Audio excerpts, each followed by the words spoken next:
بسم اللہ الرحمن الرحیم۔ شروع اللہ کے نام سے جو بڑا مہربان اور نہایت رحم کرنے والا ہے۔ حضرت امام اعظم امام ابو حنیفہ رحمۃ اللہ علیہ کی ذہانت، بہت ہی پیاری اسلامی سٹوری۔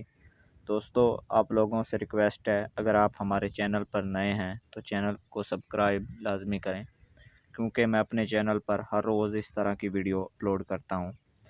سٹوری شروع کرتے ہیں۔ حضرت امام اعظم امام ابو حنیفہ رحمۃ اللہ علیہ سبق پڑھا رہے تھے۔ برقعے میں ایک عورت آئی، اس نے ایک سیب اور ایک چھری امام صاحب رحمۃ اللہ علیہ کو دے دی۔ طلباء بڑے خوش ہوئے کہ بھائی بہت ہی نیک عورت ہے کہ سیب تو لائی، ساتھ چھری بھی لے آئی، تاکہ ہمیں تلاش نہ کرنی پڑے، کیونکہ طالب علموں کو سستی تو بڑی مشہور ہوتی ہے۔ خیر بات یہ کر رہا تھا کہ طلباء بڑے خوش ہوئے کہ بڑی نیک عورت ہے کہ سیب تو لائی ہے، ساتھ ساتھ چھری بھی لائی ہے۔ امام اعظم رحمۃ اللہ علیہ نے سیب کاٹا، اس کا جو اندر کا حصہ تھا وہ باہر نکال کر چھری اور سیب عورت کو واپس کر دیا۔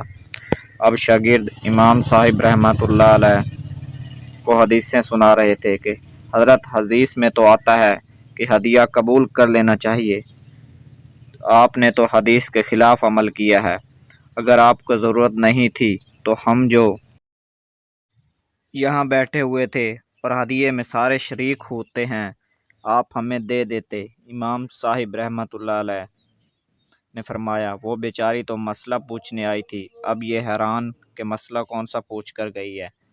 نہ اس نے زبان سے پوچھا، نہ اس نے زبان سے بتایا۔ فرمایا کہ سیب کے باہر کئی رنگ ہوتے ہیں، کہیں مٹیالہ ہے، کہیں مہندی کا رنگ ہے، کہیں سبز رنگ ہے، کہیں سرخ رنگ ہے۔ عورت جب ناپاک ہوتی ہے تو خون کئی رنگ بدلتا ہے۔ وہ یہ مسئلہ پوچھنے آئی تھی کہ کون سا رنگ ناپاکی کا ہے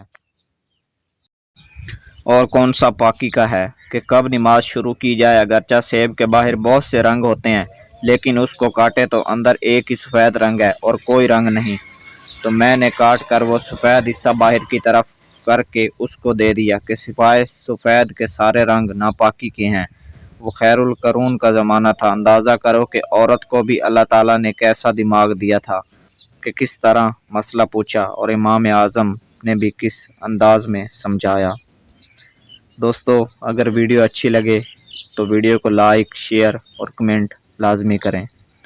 thanks for watching this video.